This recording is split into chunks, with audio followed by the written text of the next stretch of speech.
So we're back here in the kitchen with Chef Meeday, and you can see that I'm doing a lot of work because we're making our spring rolls, right?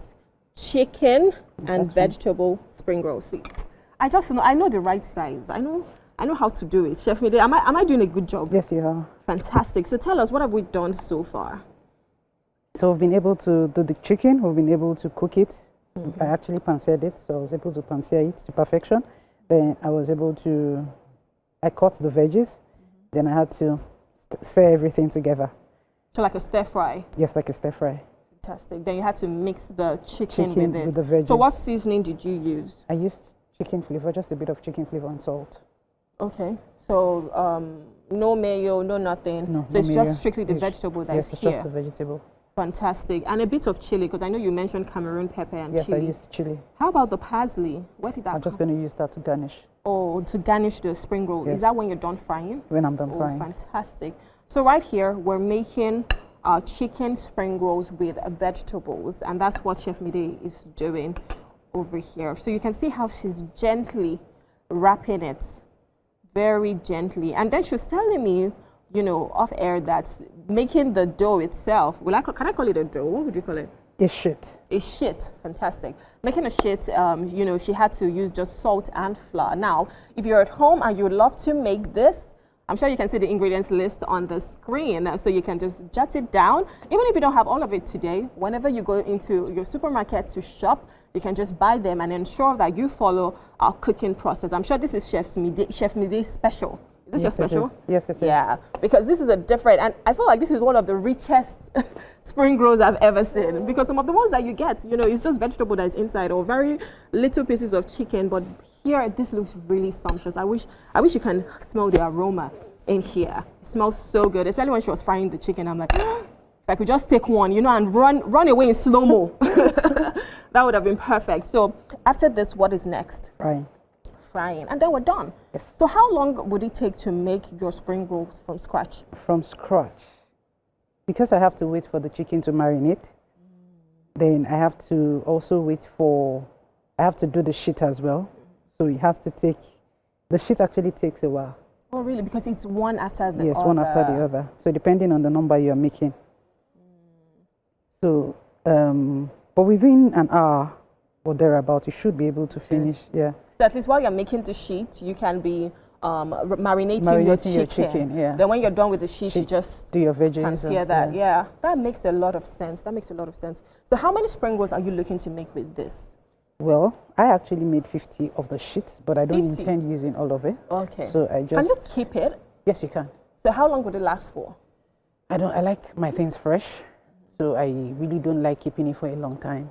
So maximum of 2-3 days in the fridge. In the fridge. So if you make a lot, you don't have to throw it away. You know you can still use it. Yes. Again, fantastic, fantastic. So 50 of these sheets. How many do you think this? Because I mean, you're a chef, and I know everything you produce is mathematics. You calculate it. You say a pinch of salt, 2 tablespoons of this. So how many of this do you think would make?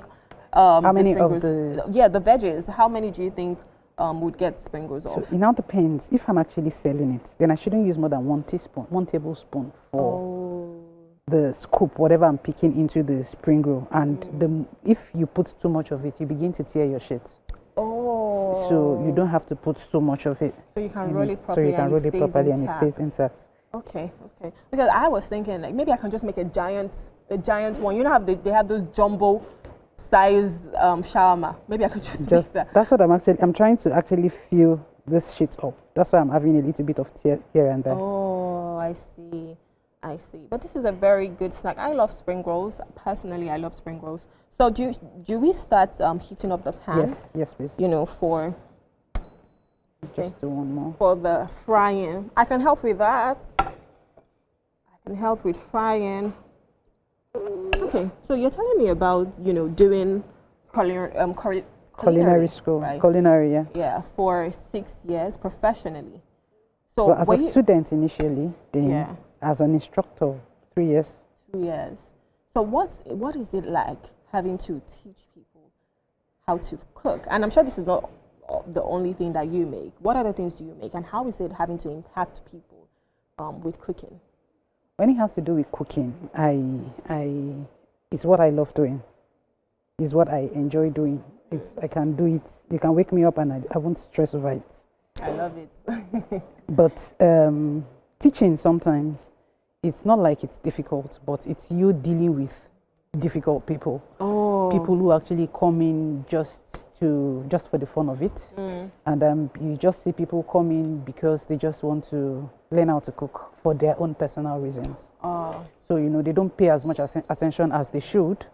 So they just do their own thing. And some people come in to learn just a particular thing. And once they are done learning that, they run off. They run off. Yeah. So being in the culinary school system. Are we doing more? Yeah. I'm actually just thinking of frying.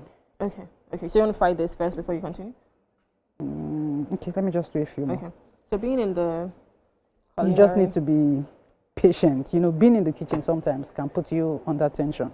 Then, especially those in the hospitality unit. I remember Hell's Kitchen and how they'll be shouting, "Sous chef!" But go ahead. So it's especially those in the hospitality unit where you need to meet deadlines and all of that, because that's different from being in the culinary school. Yeah. Culinary school, you need to just teach, make sure they get value for what they paid for. Yeah. Then, and you are proud to push them out. To just like how you were a student, yes, and now you're an instructor. So there is even career progression in this. You can progress in your career, and that is fantastic.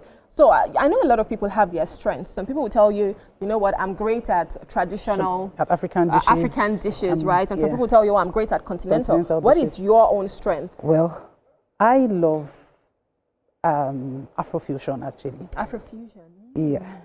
So it's the infusion of other cuisines and African cuisines. So the techniques used in other cuisines to bring in a dish from, like I was discussing with the person that brought me today, we was talking about sushi, that he doesn't like sushi. And I was like, why? He said, salmon is raw. And I was like, I love sushi. But you don't have to do... I like the fried sushi. Well, but you don't have to do salmon. And I was now telling him you can actually do an infusion. You can make it African. The only thing that will be different is the rolling and the seaweed. So you can use ofada rice. Oh, that makes a lot of sense. So you cook it the way you cook your sushi rice. You can use plantain for garnish. You can use mackerel fish for garnish. You can use cucumber and all of that. So I was telling him that you could do, instead of the usual salmon sushi, you can do something else for yourself. So makes a lot of sense. He was not like, but no, he doesn't want. And I was like, I think I personally like Afrofusion as well. Yeah, Afrofusion is. I remember one time I went to a restaurant and they served me yaji pasta.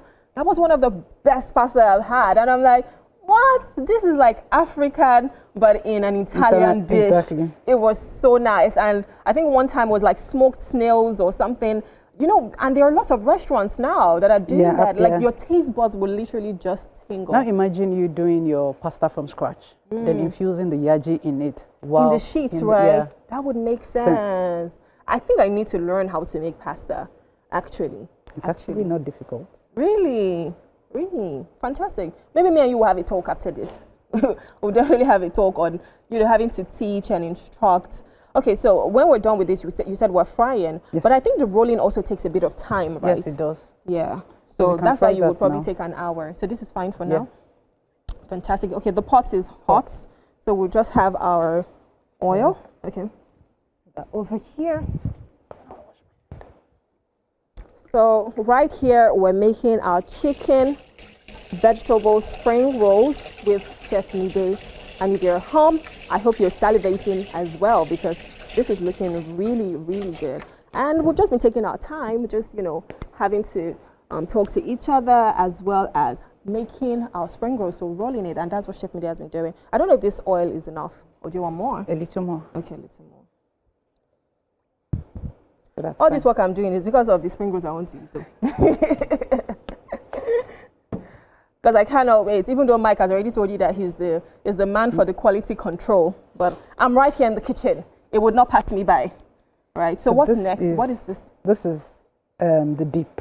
The dip. Okay, so after frying, when you want to eat it. You just dip it in. Fantastic. This is beautiful. So we have all of this right here. You can see how we plug in on Wake Up Nigeria. So we're serving you great dishes every day. Now, we'll go on a short break because there's still so much more to come on Wake Up Nigeria. Good morning. Welcome to the Wake Up Nigeria kitchen. And here with me, we have a Chef Meeday.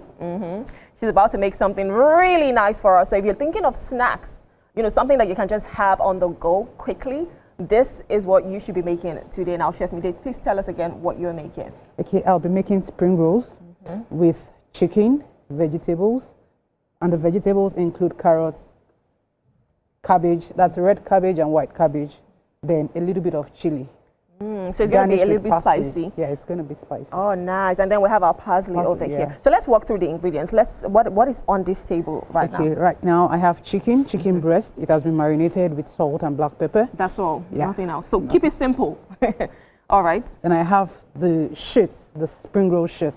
It was made out of flour and salt. Oh, and water? Yeah, and water. So you just put it on the pan? On the pan, yeah, then quickly. But it has to be very light, right? It has to be very light, be this thin. Yeah. Okay. Then I have ketchup and mayo, which I'm going to use for the sauce. Okay. Then I have I have Cameroon pepper. Ooh. So the Cameroon pepper will make it spicy.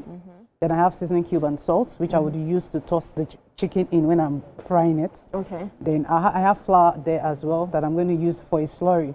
Just to seal. Okay, to bind it. When I'm rolling it. Okay. Then of course the veggies that I'll be putting in the sheets. And the chicken as well. What's the oil for? Is that for the chicken? Yes, it's for the chicken and for the frying of the spring roll. Oh yeah, because you have to deep fry it. Yeah. Also, I'm seeing sesame oil. Yes, here. I'm just going to add a bit of sesame oil for flavor when I'm doing the chicken. Ah, so this is going to be like some flavorful chicken spring rolls. Well, with chicken and vegetable spring rolls. That is fantastic. So let's walk through the process. What do we start with first? The chicken.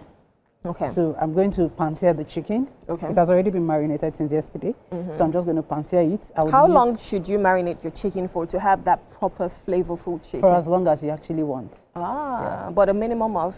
Say 20 minutes. Oh, really? Yeah. And 20 minutes, you already have the flavors in there? Yeah. Interesting. Okay. So I would pan-sear the chicken first, then I'll shred it. Okay. Oh, okay. Yeah, because it has to be thin inside. It has to be thin inside the sheet. Then I'm going to cut my cabbage, my red cabbage and my white cabbage into julienne cuts. Then of course I'm going to toss it in. Julienne cuts. Please, what are julienne cuts? Julienne cuts. For people who, I know what julienne cuts is, but for people at home that don't know what julienne cuts is, please tell us. It's a long strip. Okay. Yeah. Okay.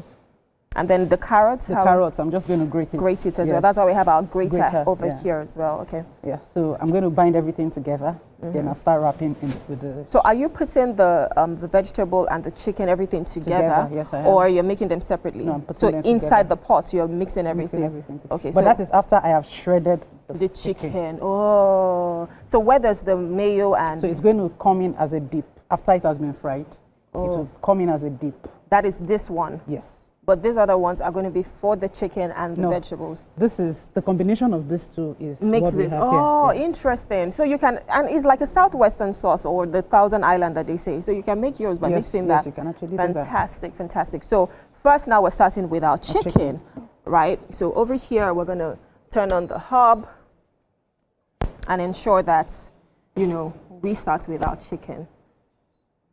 All right. So as we're turning this on, what next are we doing? Just get this out. So do you need me to help you with anything? Maybe grate the carrots? I'm good at grating, I'm a kitchen babe. Oh, I can grate. Or you can peel the garlic. Oh, no, please. Peeling garlic. Maybe Winfrey can come and help us with that one because I don't know why, I just don't like the smell on my hands. But guess what? I like garlic when it's being fried. Yeah. So tell us about your journey as, a chef. How long have you been a chef for? Okay, I've been a professional chef for about 6 years now. Ah. Okay, don't let me say 6 years. I started as a student. Oh. So I joined Reddish Chronicles Culinary School in 2002. I can see your uniform. Yeah. Actually. So I finished 2022. Then I joined Red Dish as an instructor in 2023. So you're an instructor there now? Yes, I'm an instructor there. Fantastic. See, we're bringing professionals right here on Wake Up Nigeria just to ensure that we give you the good meal. So make sure that you have all of these ingredients.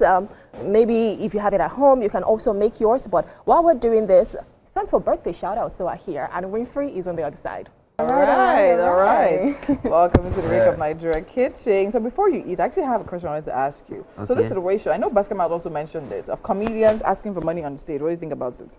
So that's what I'm saying. I don't support the fact that comedians will just come to the stage and start asking for money. But there are some situations where comedians perform and some people want to give them money. I accept that fact.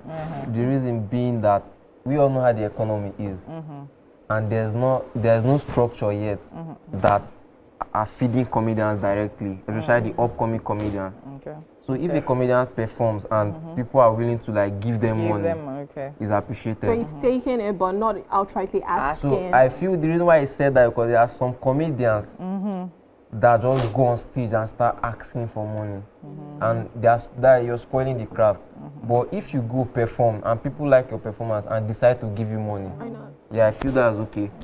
Fantastic. All right. So Chef Meeday has been whipping up this chicken and vegetable sprinkles for you. Chef Meeday, do you want to talk about it? Well, we already did. So I just fried it and yeah. So she fried it, and this is a dip. What's in the dip? Cameroon Scotch bonnet. Ooh. Then mayo and a little bit of seasoning cube. Cameroon pepper, now they call Cameroon Scotch bonnet. Black Cameroon pepper. No, it's not the black one. All right. Anyways, Chef Meeday has made this for you, and would like for you to try it. Okay, let me try it. This is amazing. Because I've been to Ikorodu for a buffet kind of stuff. I thought buffet is like serve yourself. They're warning me, don't take too meat.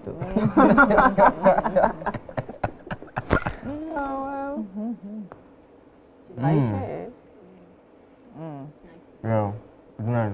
Nice. Well done, Chef Meeday. Yeah, Mike is over there. I think he has taken the job of Chef Meeday. I don't understand. And so me and Chef Meeday put this together. Wow. There's breast involved, chicken breast. So wow. Perfect. That's the only thing I know you did. Just you were begging for chicken breast. Shameless. No, but see now. This is I'm set together. I tell you how many sprinkles now that Mike has eaten here. Oh, wow. Check his mouth. You will see the oil right there. Check it. Not I didn't did it. You didn't do it. Amazing. It's been a great show so far today on this Thursday edition of Wake Up Nigeria. Well done to all our guests who came to be with us today. Thank you, Mike. Yeah, tomorrow is our Halloween show. Yeah, Rume will be there, right? Rume. It was like it's only you. It's only you. It's only you. Okay, we'll see you tomorrow for Halloween special. Yeah, we don't want to miss I hope it. to see you guys on my show on Sunday also. Hopefully. Okay. Thank you so much. We'll see you again tomorrow. See you tomorrow. See Mike. You see Mike tomorrow. Bye. Wow. Just want to leave on the show tomorrow. There's no